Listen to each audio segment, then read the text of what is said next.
ناوم هێرۆیە دەرچووی بەشی جوگرافیەمە چەندین ساڵە کار دەکەم لە مەجای ژینگە و خۆم بە خێوکەری ڕۆکی سروشتیم لە ناوماڵ ئەو ڕۆکانێک کە لە ژوورەوە بەخێو دەکرێن. حەزم لە بۆ مەجالەکە وای کرد کە بیر لەوە بکەمەوە بیکەم بە بزنسێکی تایبەت بەخۆم.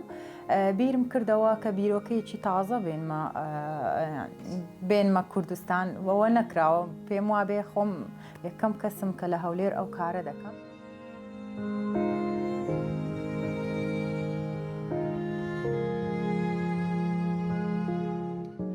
بەسمان لە تیراریۆم چییە؟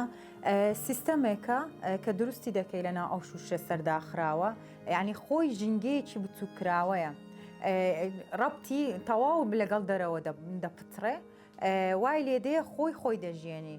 بۆ نمونە تۆ کە یەکەم جار ئەوە چاند ئەو ڕۆکانە عادەتەن بەکاردێنی کە حەزیان لە جەوی شێدارە. دواتر تۆ کە ئاویدا جاری یەکەم ئەو ئاوەی لێدێ دەبێتە شێ لە ناو شوشەکان.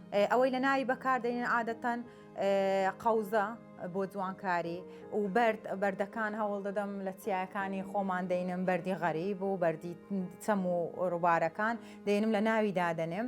یعنی گوڵەکانی کە بەکاردێنی زۆر ئاسانە، بۆیە یعنی مانجی یەک جار ئاودانی دەوێت.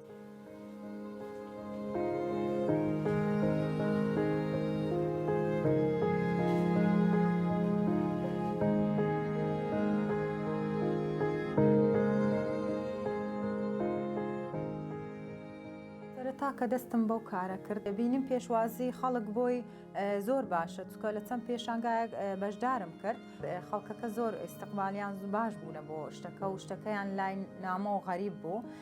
بۆیە ئەوە زیاتر هانی دام بۆ ئەوەی کاری زیاتر لەسەر بکەم، یعنی جهدی زیاتر بەکار بێنم، دیزایانی تازەتر و یعنی گۆڕانکاری و ئەوەی لێ بکەم، بیرۆکەی تازە لە ناو بەکاربێنم. تا ئێستا ینی سەرچاوێکی بڵێم ئەوە نییە زۆر ئاعتیمادی پێوە دەکەم، بەس خەونم ئەوەیە گەورەی کەم بەڕاستی.